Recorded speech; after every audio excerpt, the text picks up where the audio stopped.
In this episode, we're going to get Brandon, our in-house Irish master of all trades, to give you a rundown on his KP60 Toyota Starlet project car. This is going to be built up for rallying, and if his performance on dirt rally on our simulator is anything to go by, he's either going to roll it up into a ball on his first special stage or be a contender for WRC outright honours. Brandon, get over here. We call him Brandon, we also call him Barry. He's a guy with two first names and we'll know how that goes. He's been here for 18 months, he's very Irish and I still can't understand half of what he says, but here he is. We'll pass the camera over to him and he can give you the tour. So behind me is my Toyota Starlet 1984 KP61 rally project. Today I'm going to show you around the back of the car, as that's the most complete bit I've done so far. The front is definitely still a project. I've yet to get the parts for it, so we'll focus on the back and what I've done so far. So as you can see here, I have completely removed the factory wheel tub and replaced it with a much larger one. This is to allow this 15-inch wheel with gravel tire to fit comfortably inside here without any clearance issues or rubbing or any of that. So what I've done is completely cut the factory one out, fit this in central to the axle. So I had to do that after I fitted my turret. So also with having a tub this large will also allow me to run a 17-inch slick. If I want to change between gravel and tarmac spec, I will have to change the shock absorber completely. Different height spring, different length shock, as this one has a lot more travel, much larger spring. For now it is set up for gravel solely. It has been engineered so that in the future tarmac will be definitely an option, but for this I have primarily built it just for gravel and rally stages. So as you can see from up here, the shock turrets have been moved. They're much higher now. This gives me a lot more room for a much taller shock that allows more suspension travel, more droop. Just gives me a lot more freedom for gravel, as we need a lot more clearance to the ground. Using these turrets, it allowed me to position the shock exactly where I wanted it and to suit the axle underneath. So I decided to go with a factory Mark II Escort Group 4 turret.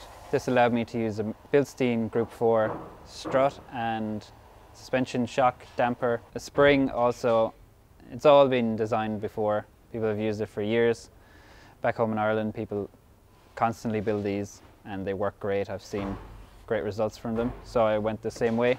It's a weld-in part, so you just make fit the turret or the tub. It's real easy. Just getting all your positions right is the hard thing, so I made up a jig that holds the two turrets exact same distance apart. So another advantage of going completely custom in the rear allowed me to move the wheelbase back only a fraction, maybe an inch or two. The advantage of increasing the wheelbase will give the car more stability. It will be worse in tight corners. I can get around that with the kick of a clutch or rip of a handbrake. So we'll go underneath and see what changes I've made from factory there. I don't know if you guys know what the underside of a Toyota Starlet KP61 looks like, but it definitely doesn't look like this. So originally the factory axle is much shorter. This one is out of a Toyota Estima F series diff, they call it. It's much bigger. The factory one is 5 inches, this one is 7.5, only off the top of my head, don't quote me. How these mount to the body from factory is two arms on top, shorter than the two bottom ones. The two top ones are turned in. This allows for keeping the axle central. It doesn't really suit rally cars with lots of travel, as they tend to bind under extreme conditions.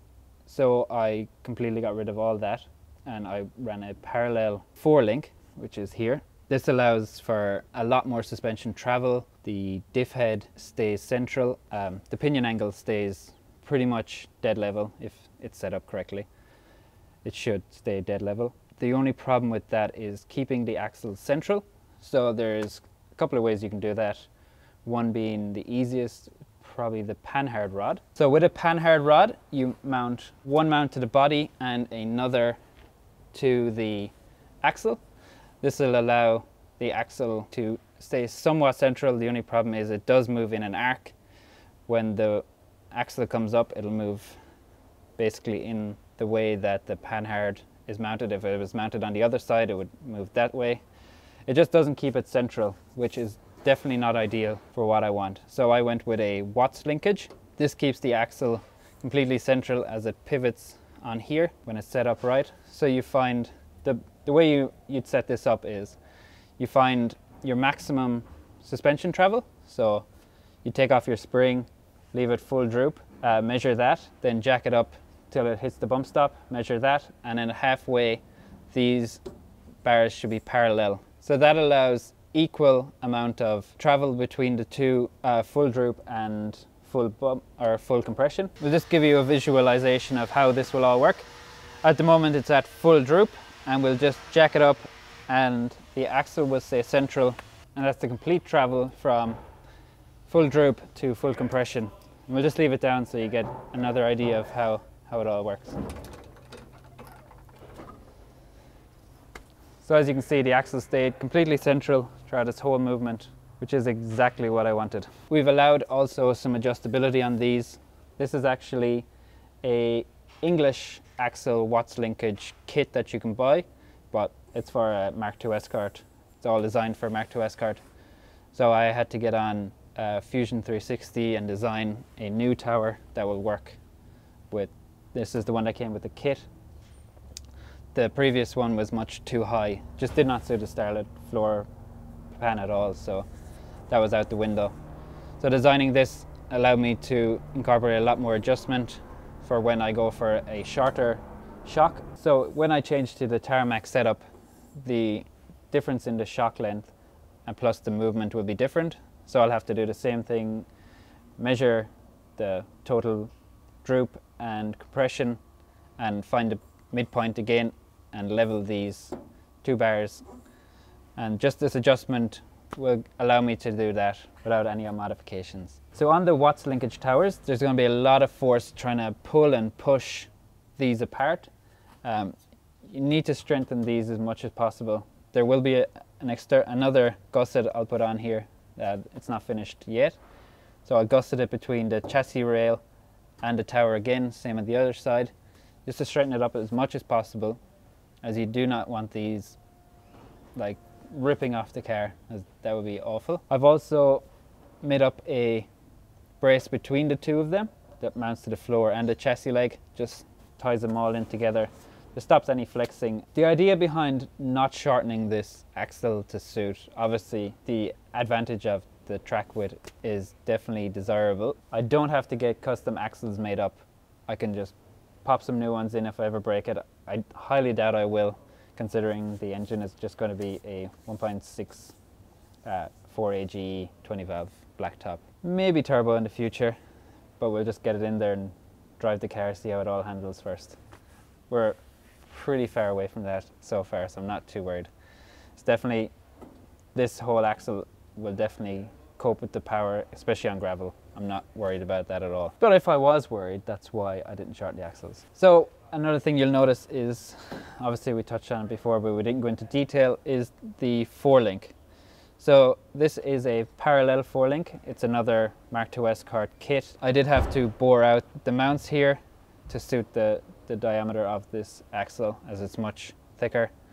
It's not a problem. You just need to make sure you keep the centers on the rear the same as the two pickup points on the front, as if they're not, they won't be parallel.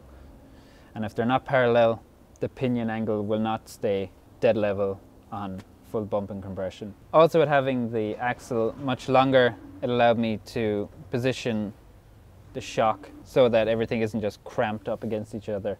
Obviously, trying to take bolts out here would be a nightmare if it was right up against it. I know what you're saying, you can just put the bolt in the other side, but it's not what I wanted. So I don't know if you guys have noticed that there's some light coming through the bulkhead here, the rear bulkhead. This is obviously going to be cut out to allow the diff head to fit in here. It hasn't been fully cut out yet, as we are still working on a design for the rear tunnel. I'll have to make some clearance to the factory cross member up here. I don't know if you can see, but the diff will eventually, on tarmac or anything, will hit this. So we'll clearance all that, make room for the much bigger diff head. If I'm going that much lower, the tunnel will be much higher in the car to allow room for the drive shaft. Obviously another thing you can see is the floor is obviously not factory. The spare wheel well has been removed. It won't stay flat. I'll cut it out and make room for a fuel cell in the future.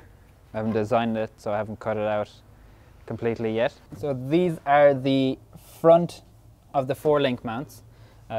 These bolt up to here. As you can see, there's quite a long distance, this being the center of the axle, as you can imagine. The bars are quite long. So you can see here that this is not factory. The factory never had power steering, power assisted steering. This is an electric power steering.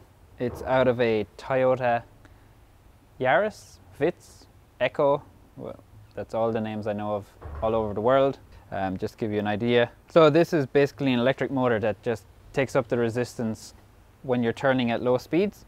You can program this through the ECU to vary the resistance. So at high speeds, I'll more than likely turn it completely off, depending on what I'm running. If it's a 17-inch slick, maybe I might keep it dialed up a small bit. We could obviously make that adjustable on the steering wheel as well. So all it needs is wheel speed as a reference to the ECU, and then you can control it from there. So it's actually really easy to incorporate this into the car, being a Toyota factory part. The splines on the universal joint are the exact same from a 2010 model car, and the splines have not changed since 1984 when this car was built. So that made installation a lot easier. All I had to do was make a mount to the roll cage dash bar. There's also another mount at the back. This also gives me adjustability in the steering column up and down, whereas the factory one didn't have it. Another advantage was being able to move the whole thing back. Just with this BG extension, it also just got everything back as far as possible. So I just got the seat in here to kind of help you visualize where and why I needed the steering wheel so far back. So the original seat was mounted here, maybe it came to here.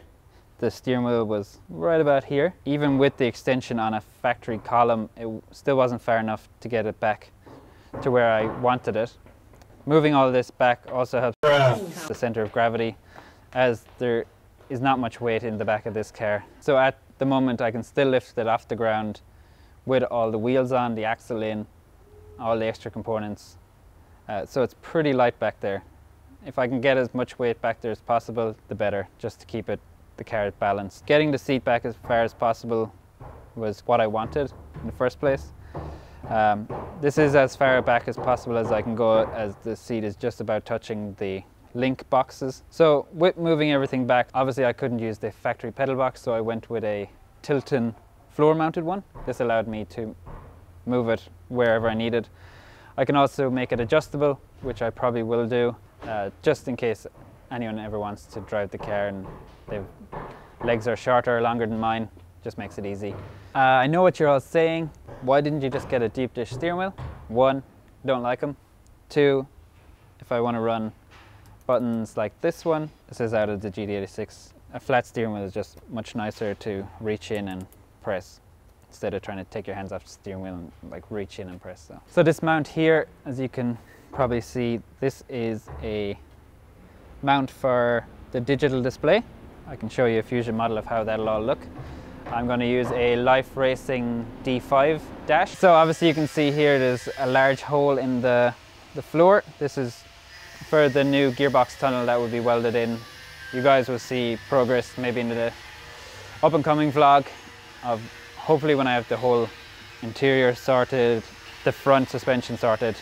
I haven't quite got into that yet, so yeah, I'm just working at the back forward, as I feel like most of the custom work was definitely in the back. So there you go, there's everything you need to know about Brandon's KP60 Starlet. If you liked that episode, give us a thumbs up. If you've got questions, ask them in the comments and Brandon can jump in and help you out. If you haven't already subscribed, make sure you do so. This will make sure you don't miss any future episodes.